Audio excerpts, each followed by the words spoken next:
తెలంగాణ వ్యాప్తంగా ఎండలు మండుతున్నాయి. రోజు రోజుకు ఉష్ణోగ్రతలు పెరుగుతుండటంతో ప్రజలు ఉక్కపోతకు సతమతమవుతున్నారు.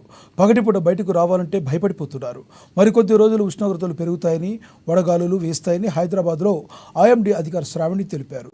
ప్రజలు అవసరమైతే తప్ప బయటకు రావద్దంటున్న శ్రావణితో మా ప్రతినిధి అంకిత ఫేస్ టు ఫేస్. నమస్తే. తెలంగాణలో చూసుకున్నట్లయితే ఉష్ణోగ్రత చాలా ఎక్కువగా ఉంది. హైదరాబాద్లో కూడా ఉష్ణోగ్రతలు రోజు రోజుకి పెరుగుతున్నాయి. సామాన్య ప్రజలు రోడ్డుపైన వ్యాపారాలు చేసుకోవాలంటే చాలా కష్టంగా ఉంది. అసలు మార్చిలోనే ఇంత ఉష్ణోగ్రత ఇంత ఎక్కువగా ఉంటే రాబోయే ఏప్రిల్ అండ్ మేలో అసలు ఉష్ణోగ్రత లెవెల్స్ ఎలా ఉండబోతున్నాయని మనతో శ్రావణి గారు ఉన్నారు, ఉష్ణోగ్రత అధికారి. సో మేడం ఎక్స్ప్లెయిన్ చేస్తారు. హాయ్ అమ్మా. ప్రస్తుతం చూసుకున్నట్లయితే తెలంగాణ రాష్ట్రం మొత్తం మీదుగా మనకి ఉష్ణోగ్రతలు క్రమేపీనా పెరుగుతున్నాయి. ముఖ్యంగా పగటిపూట ఉష్ణోగ్రతలు సాధారణం కంటే 2 నుంచి 3 డిగ్రీలు అధికంగా నమోదవుతూ ఉన్నాయి. ముఖ్యంగా ఉత్తర తెలంగాణ జిల్లాల్లోని దీని ప్రభావం ఎక్కువగా కనిపిస్తుందన్నమాట. ఉత్తర తెలంగాణ జిల్లాలైన నిజామాబాద్ పరిసర ప్రాంతాల్లో మనకి అత్యధికంగా గత 24 గంటల్లో 41.2 డిగ్రీలు నమోదవడం అయితే జరిగింది. అదేవిధంగా నల్గొండ, మెదక్ జిల్లాల్లో 47 కంటే ఎక్కువగా డిగ్రీ ఉష్ణోగ్రత నమోదవడం జరుగుతుంది. ఇదే విధంగా వచ్చే 2 నుంచి 3 రోజులు కూడా ఇదే విధంగా ఉండే అవకాశం అయితే కనిపిస్తుంది అనమాట. అంటే మొన్న చూసుకున్నట్లయితే yellow alert and orange alert ఇచ్చారు మ్యామ్. అంటే అసలు ఏంటి ఎల్లో అలర్ట్, ఆరెంజ్ అలర్ట్ అంటే? మనకి వేసవిలోని ముఖ్యంగా వడగాల్పులు వీచే అవకాశం ఉన్నందున మనం ఎల్లో అలర్ట్స్ ఇస్తూ ఉంటాము. ఈ వడగాల్పులకు సంబంధించిన అలర్ట్స్ ఏ విధంగా ఉంటాయంటే గ్రీన్, ఎల్లో, ఆరెంజ్, రెడ్. అంటే దాదాపుగా గ్రీన్ అంటే మనకి ప్రస్తుతానికి ఎటువంటి వార్నింగ్ ఏం లేదని, అలాగే ఎల్లో అంటే సాధారణ ఉష్ణోగ్రత కంటే కొంచెం ఎక్కువగా పెరిగే అవకాశం ఉంది. దాదాపుగా ఈ రోజు నుంచి ఒక స్టేషన్లో చూసుకున్నట్లయితే సాధారణ ఉష్ణోగ్రత కంటే 3 నుంచి 4 డిగ్రీలు పెరిగినట్లయితే దాన్ని మనం ఎల్లో అలర్ట్ ఇస్తాము. అలాగే ఆరెంజ్ అలర్ట్ అనేది 1 నుంచి 2 రోజులు వడగాల్పులు వీచే అవకాశం ఉండైతే ఆరెంజ్ అలర్ట్ ఇస్తాము. అలాగే తీవ్ర వడగాల్పులు వీచే అవకాశం ఉంటే మనం రెడ్ అలర్ట్ ఇస్తూ ఉంటాం అన్నమాట. ప్రస్తుతానికి గత 2 రోజుల్లో చూసుకున్నప్పుడు అయితే మనకి 3-4 రోజుల్లోని కొద్దిగా వడగాల్పులు వీచే అవకాశం ఉన్నందున ఎల్లో అలర్ట్ ఇవ్వడం అయితే జరిగిందనమాట. అలాగే మరియు హైదరాబాద్ పరిసర ప్రాంతాల్లో చూసుకున్నట్లయితే ముఖ్యంగా సిటీ అర్బన్ పరిసర ప్రాంతాల్లో మనకి 38 నుంచి 39 డిగ్రీలకు కూడా కొద్దిగా వేడిమి అధికంగా ఉండే అవకాశం ఉంటుందన్నమాట.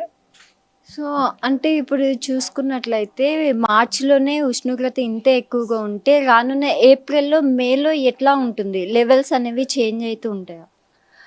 మనకి మార్చి మొదటి వారంలో కొద్దిగా ఉష్ణోగ్రతలు 3 నుంచి 4 డిగ్రీలు పెరిగే అవకాశం ఉంది. దీంతో పాటుగా 2వ వారం నుంచి కొద్దిగా ఉష్ణోగ్రతలు అనేవి కొద్దిగా తగ్గి చల్లటి వాతావరణం ఏర్పడుతూ ఉంటుంది. కొద్దిగా వర్షపాత సూచనలు కూడా కనిపిస్తుంది.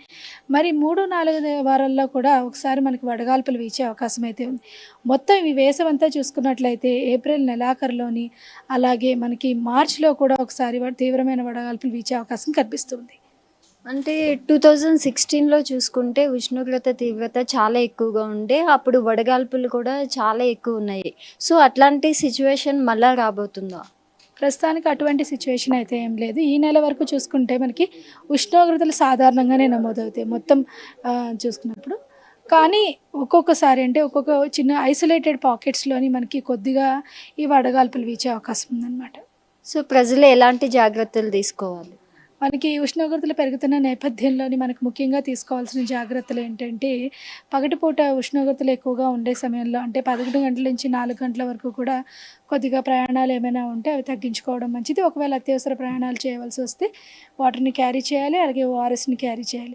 ఆరు బయట ఎండలోని పనిచేసే కార్మికులైనా స్ట్రీట్ వెండర్స్ అయినా వారికి దగ్గరలో ఉన్న నీటి లభ్యతను మాత్రం ఏర్పరచుకుంటూ ఉండాలన్నమాట. దీనివల్ల బాడీ డీహైడ్రేషన్ కాకుండా గురవకుండా మరి వడదెబ్బ తగలకుండా ఉండే అవకాశం ఉంటుందన్నమాట. Thank you so much. So చూసారు కదండి, ఈ సమ్మర్లో అయితే ప్రతి ఒక్కరు చాలా జాగ్రత్తగా ఉండాలి. అయితే ఉదయం పూట మాత్రం ప్రయాణాలు తగ్గించాలి అండ్ వ్యాపారం చేసుకునే ప్రతి ఒక్కరు కూడా జాగ్రత్తగా ఉండాలి అని ఉష్ణోగ్రత శాఖ అధికారి చెప్తున్నారు. సో ప్రతి ఒక్కరు ఈ సమ్మర్లో అయితే మంచిగా లిక్విడ్స్ తీసుకుంటూ జాగ్రత్తలు తీసుకోండి అండ్ పెద్దవాళ్ళు, పిల్లలు కూడా జాగ్రత్తగా ఉండాలి. కెమెరామ్యాన్ మహేందర్తో రిపోర్టర్ అంకిత, సైనింగ్ అవుట్. నమస్తే.